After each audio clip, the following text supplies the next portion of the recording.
SLST group CD নিয়ে রাজ্য সরকারের মাথায় আবার নতুন পরিকল্পনা এসেছে। কি পরিকল্পনা? ঠিক নবম, দশম, একাদশ, দ্বাদশের মতো যাতে ওই অযোগ্যরা সবাই যাতে প্রবেশ করতে পারে গ্রুপ সি এবং গ্রুপ ডিতে, আর তারই একটা নকশা পরিষ্কার করে রেখেছে। সূত্র মারফত খবর, শিক্ষা দপ্তরের কোনো একটা সূত্র থেকে এই খবর যে আগামী সপ্তাহে বার হতে চলেছে চূড়ান্ত পরিকল্পনা রেডি।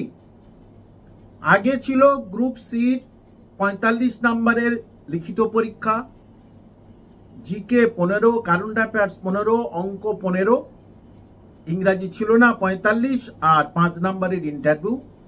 এখন সেটাকে সমস্ত জিকে, কারেন্ট অ্যাফেয়ার্স, অঙ্কের নাম্বার কমিয়ে সেটা ইন্টারভিউয়ের উপরে বাড়াতে চাচ্ছে। অর্থাৎ ইন্টারভিউয়ে যদি একটু বেশি বাড়ানো যায়, তাহলে যদি 10 নম্বর অন্তত করা যায়, তাহলে 9 বা 10-এর 10 দিয়ে অনেক অযোগ্যকে সেই পথে প্রবেশ করানো যাবে।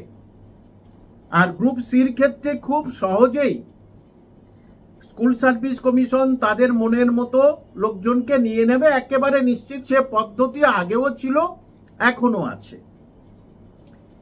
গ্রুপ সিতে মোট 60 নম্বরের লিখিত পরীক্ষা, মানে গ্রুপ ডির মধ্যে সব আছে, শুধু এখানে ইংরেজি 15 নম্বর যোগ হয়েছে, 4, 15 এবং 60।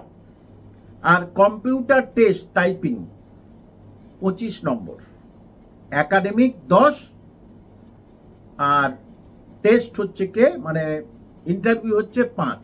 তাহলে এখানে এই কম্পিউটার টেস্ট 25 আর এখানে 5, 30 নম্বর। ঠিক এসএলএসটি নবম দশমের মতো এখানেও কিন্তু এই 25 আর 5-এ 30 নম্বরে খেলটা শুরু করতে পারে। দেখুন, আমরা এটা অনুমান করছি, কারণ মাননীয় মুখ্যমন্ত্রী যেভাবে অযোগ্যদের এখনো মাথায় হাত দিয়ে চলেছে, তাদের এখনো পর্যন্ত জামাই আদর করে চলেছেন, সেখানে গ্রুপ সিডির অযোগ্য যারা, তাদেরকে আগে কিন্তু এই জায়গায় ঢোকানোর পরিকল্পনা হচ্ছে বলে বিশেষজ্ঞ